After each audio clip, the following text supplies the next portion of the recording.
శ్రీ గురుభ్యో నమః. శ్రీ సూర్యస్తుతిః.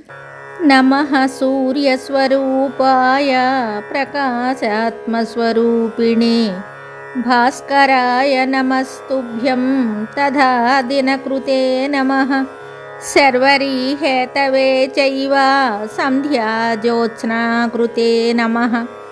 త్వం సర్వమేతద్భగవన్ జగదుద్భ్రమతాత్వయా భ్రమత్యా విద్ధమఖిలం బ్రహ్మాండం సచరాచరం. త్వదంశుభిరిదం స్పృష్టం సర్వం సంజాయతే శుచి. క్రియతే త్వర్కరైః స్పర్శాజ్జలాదీనాం పవిత్రత. హోమదానాదికో ధర్మో నోపకారాయ జాయతే. జ్ఞానైకధామభూతాయ నిర్ధూతతమసే నమః.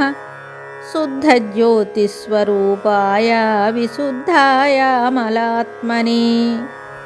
వరిష్ఠాయ వరేణ్యాయ పరస్మై పరమాత్మనే. నమోఖిలజగద్వ్యాపి స్వరూపాయాత్మమూర్తయే. తావద్యావన్న సంయోగి జగదేతత్ త్వదంశుభిః. రుచస్తే సకలాహ్యేతా యజుంష్యేతాని చాన్యతః. సకలాని చ సామాని నిపతంతి త్వదద్గతః. ఋగ్మయస్త్వం జగన్నాథ త్వమేవ చ యజుర్మయః. యతః సామమయశ్చైవ తతో నాథత్రయీమయః. త్వమేవ బ్రహ్మణో రూపం పరం చ పరమేవ చ. మూర్తామూర్తస్తథా సూక్ష్మః స్థూలరూపస్తథా స్థితః. నిమేషకాష్టాదిమయః కాలరూపः క్షయాత్మకः. ప్రసీద స్వేచ్ఛయా రూపం స్వతేజః శమనం కురు. ఇదం స్తోత్రవరం రమ్యం శ్రోతవ్యం శ్రద్ధయా నరైః.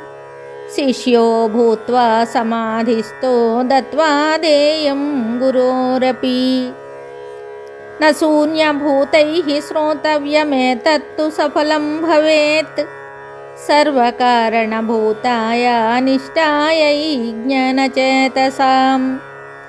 ఇతి శ్రీ మార్కండేయ పురాణే సూర్యస్తుతిః సంపూర్ణం శుభం.